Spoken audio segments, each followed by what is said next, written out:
அனைவருக்கும் வணக்கம். வணக்கம். இன்னைக்கு நம்ம பேச போறது கள்ளக்குறிச்சி அந்த விஷச்சாராயத்தை பத்தி இருக்குப்பா. அதுல என்னப்பா கொத்து கொத்தா உயிரினெல்லாம் இப்படி பறி போய்கிட்டு இருக்குது. அத பத்தி எதுவும் நாளுக்கு நாள் இறப்பு விகிதம் அதிகரிச்சுட்டே போயிட்டு இருக்கு. இதுக்கு முடிவுதான் என்னன்றது மக்கள் கையில தான் இருக்கு. மக்கள் என்னப்பா 200க்கும் 300க்கும் வாங்கி ஓட்டு போட்டுட்டு இன்னைக்கு அந்த மக்கள் படுற அவதை பார்க்க கண் கொள்ள முடியலப்பா. அந்த இது தாயை இழந்தது, தாய் தகப்பனை இழந்த 2 பேருமே இழந்த குழந்தைங்க எல்லாம் இன்னைக்கு பார்க்கவே நம்மளால முடியாது. அவங்களோட தாய் தகப்பனோட இருக்கிற குழந்தைங்களுக்கே பாதுகாப்பு இருக்க மாட்டேங்குது. தாயையும் தகப்பனையும் இழந்துட்டு இருக்க அந்த குழந்தைங்க எப்படி இந்த வருங்காலத்தை எதிர்நோக்க போகுதுங்கிறத பார்க்கும்போது இந்த அரசு நிர்வாக திறன் கொண்ட அரசுங்கிறதுக்கு மிக முக்கிய உதாரணம் என்னன்னா, இன்னைக்கு ஊடகங்களை வச்சு இந்த தப்ப முழுக்க முழுக்க மறைக்கிறாங்க. இதோடைய பாதிப்புங்கிறது பெரிய அளவுல இருக்கு. ஆனா சொல்லக்கூடியது ஒரு 30% 20% இறப்பு எண்ணிக்கை கூட ஊடகங்களை வச்சு இவ்வளவு பேர் தான் இறந்து போயிருக்கிறாங்க, 50 பேர் தான், 52 பேர் தான் சொல்றாங்க. உண்மை நிலவரம்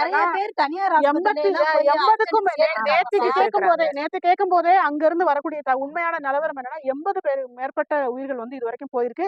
கிட்டத்தட்ட இது நாளைக்கு போகும்போது ஏன்னா ரொம்ப கவலைக்கிடமா இருக்கிறாங்க, 100 தாண்டிடுங்கிறது இன்னைக்கு எங்களுக்கு வந்த தகவல். ஆனா ஊடகங்கள் வெளியில பாத்தீங்கன்னா ஒரு தொலைக்காட்சி 13 சொல்லும் போது இன்னொரு தொலைக்காட்சி 30 தாண்டிடுச்சுன்னு சொல்றாங்க. அப்ப எப்படி ஊடகங்களை நம்ம நம்பிக்கையானதா எடுக்க முடியும் தெரியல. நம்ம களத்துல அங்க ஆட்கள் இருக்கிறதுனால தனியார் மருத்துவமனைக்கு போனவங்க ஏன்னா நிறைய பேர் எல்லாருமே அரசு மருத்துவமனைக்கு சொல்ல முடியாது. அதனால இவங்க கணக்குல எடுத்துக்கல. இன்னும் சொல்ல போனா இன்னைக்கு இத்தனை மரணங்கள் நிகழ்வதற்கு என்ன காரணம்னா, நீங்க நம்ம ஊர்ல சொல்லுவாங்களா, ஒரு பொய்ய மறைக்கிறதுக்கு 9 பொய் சொல்லணுமாங்க. அது மாதிரி நீங்க ஒரு தப்பா மறைக்கிறதுக்கு முயற்சி பண்ணப்போ இன்னைக்கு இத்தனை உயிர் போயிருக்கு. கலெக்டருக்கு கள்ளச்சாராயம் காப்பாத்தணும்னு எந்த நோக்கமும் கிடையாது. ஆனா இது எங்க இந்த அரசு நிர்வாகத்துக்கு மேல பழி போயிடக்கூடாதுன்னு அந்த கலெக்டர் காப்பாத்தி விட்டாரு. கடைசியில அவருக்கு என்ன பெரிய தண்டனை எல்லாம் கிடையாது, இடமாற்றம். இங்க என்ன நடந்திருக்குன்னா, முதல்லயே போய் மக்கள் சொன்னப்ப இவங்க என்ன சொல்லியிருக்கிறாங்கன்னா, அதாவது நீங்க சொல்ற மாதிரி அப்படிலாம் யாருக்கும் எதுவும் ஆகல, வாந்தி பேதினால ஆச்சு, காய்ச்சல் வந்தா தலைவலி வாந்தி பேதினால ஆச்சு, இன்னொருத்தருக்கு அவருக்கு ஏற்கனவே வலிப்பு வருது அப்படிலாம் சொல்லியிருக்காங்க. நான் கேக்குறேன், ஒருத்தர் இறந்து போனாங்க அப்படின்னா அவங்களுக்கு கண்டிப்பா உடற்கூறு ஆய்வு செஞ்சிருப்பாங்கல்ல. அப்படி செய்ய மாட்டாங்க. அதாவது ஒண்ணு நல்லா நீங்க புரிஞ்சுக்கோங்க, எல்லாருக்கும் உடற்கூறு ஆய்வு செய்யறது கிடையாது. இந்த மாதிரி வந்தாங்க, வயிற்று வலின்னு வந்தாங்க, வாந்தி எடுத்தாங்க, இறந்து போயிட்டாங்கன்னா அவங்க சம்பந்தப்பட்டவங்க கம்ப்ளைண்ட் பண்றாங்கன்னா அவங்க சொல்றாங்கல்ல போஸ்ட்மார்ட்டம் கள்ளச்சாராயம்னு பண்ணும்போது அவங்க பண்ணி அப்பனா என்னன்னு தெரிஞ்சுக்கிருவோம். அந்த ஆர்வம் காட்டலையில. ஒருவேளை தெரிஞ்சிருக்கு, என்ன அவங்க சந்தேகப்படுறாங்க, ஒருவேளை குடிச்சிருந்தாருன்னா அப்ப அதனாலதான் இந்த மரணம்னா உடனடியா அந்த மக்கள் அந்த மாதிரி சொல்லி இருந்திருக்காங்க. இப்ப அதையும் சொல்லி அவங்கதான் சொல்றாங்கல்ல கள்ளச்சாராயம். இதுல என்னன்னா, செத்து போனவங்க வீட்டுக்கு சாவுக்கு வந்தவங்களுக்கு சாராயம் குடிச்சு செத்து போனோம்னா இத்தனை பேரும். ஒரு சாவுக்கு ஊரே சாவுதுன்னா எவ்வளவு பெரிய கொடுமை. அதை விட முக்கியமான விஷயம் என்னன்னா, அது அந்த கருணாபுரத்துல எங்க திரும்பினாலும் மரண ஓலங்கள் சொல்ல முடியாது. மகனை இழந்த தாய், கணவனை இழந்த மனைவி, தகப்பனை இழந்த பிள்ளைகள், அப்பா 2 பேர், அம்மா அப்பா. அதுல ஒரு பொண்ணு சொல்லுது, எங்க அம்மா அது என்ன காரணம் சொல்றாங்க நமக்கு அங்க தெரியாது. அந்த பொண்ணு சொல்லுது ஓம வாட்டர்ன்னு சொல்லி வச்சிருந்தா, அம்மா அந்த பாட்டில் கீழே கொட்டிட்ட, பூனை தட்டி விட்டுருச்சு, அந்த கிளாஸ்ல இருந்தது ஓமா வாட்டர்னு நினைச்சுதான் எங்க அம்மா குடிச்சாங்க அப்படின்னு. எது எப்படியோ மொத்தத்துல அப்பா அம்மா 2 பேரும் குழந்தை இழந்துருச்சு. தாய் தகப்பனோட இருக்கிற பிள்ளைங்களுக்கே அவங்க ஆட்சியில பாதுகாப்பு இல்லையே. இதுல 3 குழந்தைங்க, ஒரு அக்கா 2 தம்பி. இந்த பிள்ளைங்களை அந்த 10 லட்சம் எல்லாத்துக்கும் எல்லாத்தையுமே பணத்தால வாங்க முடியாது இந்த உலகத்துல. இந்த 10 லட்சத்தால உங்களுக்கு பாதுகாப்பு கொடுத்துட முடியுமா? அந்த குழந்தைங்களுக்கு இழக்கக்கூடாத வயசுல தாய் தகப்பனை இழந்திருக்கிறாங்க. அது ரொம்ப, அதாவது ரொம்ப 200 ரூபாய்க்கு உங்களுடைய மனநிலை எந்த அளவு இருக்கும். அத நம்ம வீட்டு குழந்தைங்களா நீங்க என்னைக்கு பாக்குறீங்களோ அன்னைக்குதான் எங்களுக்கு அந்த நிலைமை. நம்மள எப்பவுமே அவங்க வாக்குகளாதான் பாக்குறாங்க. நம்மள வாக்க மனுஷனாவே மதிக்கிறது இல்லை. என்னன்னா இவங்களுடைய நிர்வாக சீர்கேடு எப்படி இருக்கு. இந்த அரசுல உள்ளவங்க நம்மள மனுஷனாவே எல்லாமே ஒரு பணத்தை வச்சு சரி பண்ணிடலாம், அவங்களுக்கு ஒரு பணத்தை வச்சு சரி பண்ணிடலாம் அப்படின்னு சொல்லி எல்லாத்துக்குமே இப்பதான் கள்ளச்சாராயம் காத்துனா அந்த அவர் கண்ணுக்குட்டியை தான் புடிச்சிட்டாங்களேப்பா. கண்ணுக்குட்டிய புடிச்சு என்ன பண்றது? அது அவரை கண்ணுக்குட்டி பாதுகாப்பால வச்சிருக்கிறாங்க இப்ப புடிச்சு. விட்டா இல்ல, இல்ல. மக்கள் அடிச்சா நாம கொன்றுவாங்க. நினைக்கிறோம் கண்ணுக்குட்டி மேல நடவடிக்கை எடுத்திருக்கிறாங்கன்னு. அதெல்லாம் ஒண்ணும் கிடையாது. கண்ணுக்குட்டிய பாதுகாப்பா கொண்டு போய் வச்சிருக்கிறாங்க. அவங்களுடைய கஸ்டடியில வச்சிருக்காங்க. வெளியில விட்டா இருக்கிற கோவத்துக்கு அவன் அடிச்சே கொன்றுவேங்க. இல்ல அது ஒண்ணு, அவர் வாய் திறந்தா பல பேரோட பேருங்க வெளியில வரும். வெளியில அடிச்சு இருங்க. வந்துரும் அடிச்சு அப்படின்றதுக்காக. யாரையா எவர்றான்னு அவன் உளறி கூட்டிட்டு போயிட போறேன். அவன் நான் 35 ரூபாய்க்கு அங்கே 40 ரூபாய்க்கு வித்துட்டு போறேன். 5 ரூபாய் லாபத்துக்கு விக்கிற வெறும் வியாபாரி. கைக்கூலி. இது எங்க காய்ச்சுறாங்க? கல்வராயன் மலை யாரு கண்ட்ரோல்ல இருக்கு? கல்வராயன் மலை. கல்வராயன் மலை திமுக காரங்க கோட்டைன்னு சொல்றாங்க. அப்ப அப்ப ஓடி உங்களுக்கு தெரியாம உங்க அக்கா, பர்மிஷன் இல்லாம ஓடி வந்து இன்னைக்கு 10 லட்சம் குடுக்குறீங்கன்னா சும்மா குடுப்பீங்களா? ம். திமுகல ஒவ்வொரு பதவிக்கும் ஒரு அமௌண்ட் பிக்ஸ் பண்ணிக்கிறாங்க. அவன் எப்படி கொடுத்து அந்த பதவியை வாங்குறான்? இப்படி எதையாவது வித்து செஞ்சு கொண்டு வந்து அங்க கல்லா கட்டினாதான் மாவட்ட செயலாளர் பொறுப்பு, நகர செயலாளர் பொறுப்பு. ஒரு சீட்டுக்கு கோடி அந்த கணக்குல நீங்க எம்எல்ஏ வந்து வாங்குறீங்களே. உதயசூரியன் ஏப்பா, நீங்க வாங்குற நெருக்கி மக்கள் இல்லப்பா பலிகடா வாங்குறாங்க இன்னைக்கு. உன்னால உன் தொகுதியில சொல்லுங்கப்பா. அங்க கேக்குறது உன் தொகுதியில திமுக எப்படி சீட் கொடுக்குறாங்க? உன்னால உன் தொகுதியில எத்தனை கோடி செலவு பண்ண முடியுமா?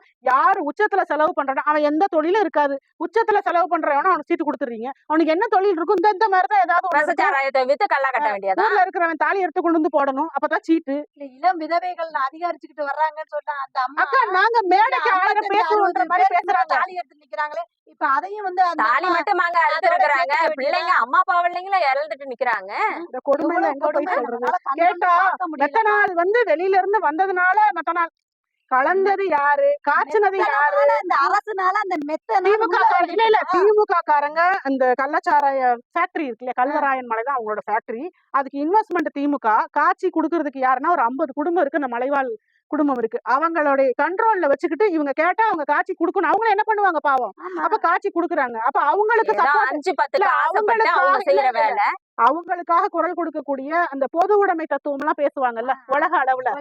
அவங்க எல்லாம் வருவாங்க. அவங்க இது வந்து இந்த பக்கம் ப்ரொடக்ஷன் யூனிட், இது வந்து மார்க்கெட்டிங் யூனிட். யாரு அப்படின்னா கூட்டணியில இருக்கிற இந்த 2 3 கூட்டணி தான். கட்சிகள் சனாதனத்தை எதிர்த்து பட்டியல் சமூக மக்களுக்காக குரல் கொடுக்கறவங்க எல்லாம் பூரா கொத்து கொத்தா அந்த பட்டியல் மக்கள் தானப்பா போனுச்சுங்க.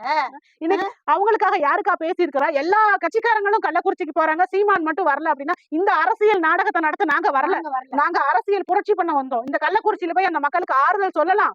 ஆனா உண்மையிலே நடக்கிற வரைக்கும் எல்லாரும் வேடிக்கை பார்த்துட்டு இன்னைக்கு திடீர்னு ஆறுதல் காய்ச்சறதும் நீங்க தான், கண்ணீர் வடிக்கிறதும் நீங்க தான். இன்னைக்கு போய் நின்னீங்கல்ல, அத்தனை பேர் வாங்க எல்லாரும் ஒண்ணா நின்னு மது விலக்குக்கு போராடுவோம். வருவீங்களா? கூட்டணி கட்சியா இருந்தாலும் வருவீங்களா? உங்களால அது முடியுமா? மதுவிலக்குக்கு வந்து போராடணும் அப்படின்னாக்க நீங்க வாங்க. ஏன் அதுக்கு குரல் கொடுக்க இதுக்கு மாட்டேங்கிறீங்க? தீர்வு அதாவது நிறைய பேர் வந்து இந்த கள்ளக்குறிச்சி விவகாரத்தை பத்தி நிறைய பேசிட்டாங்க. யாரு அப்படின்னா அந்த கண்ணுக்குட்டி, சின்னதுரை இவங்களை மட்டும் தான் கைது பண்ணிருக்காங்க. மீதி அந்த ஒரு விஓவை கைது பண்ணல. அந்த வார்டு கவுன்சிலர் விமலாக்கு தெரியாம அது நடந்திருக்கும். அந்த ஊரு பிரசிடென்ட் திமுக காரரு தான். அவர் பேர் என்ன? சுப்பராயன் லூ. ஆமா, அந்த லூ ரொம்ப முக்கியம். அது யாருன்னு நீங்களே பாத்துக்கங்க. அவருக்கு தெரியாம அந்த ஊர்ல காய்ச்சிருப்பாங்களா? அப்ப அவங்களை நான் விசாரிக்கணும். அவங்களுக்கு என்ன பங்குன்னு தெரியணும். அவங்க மேல என்ன நடவடிக்கை எடுக்க போறீங்க?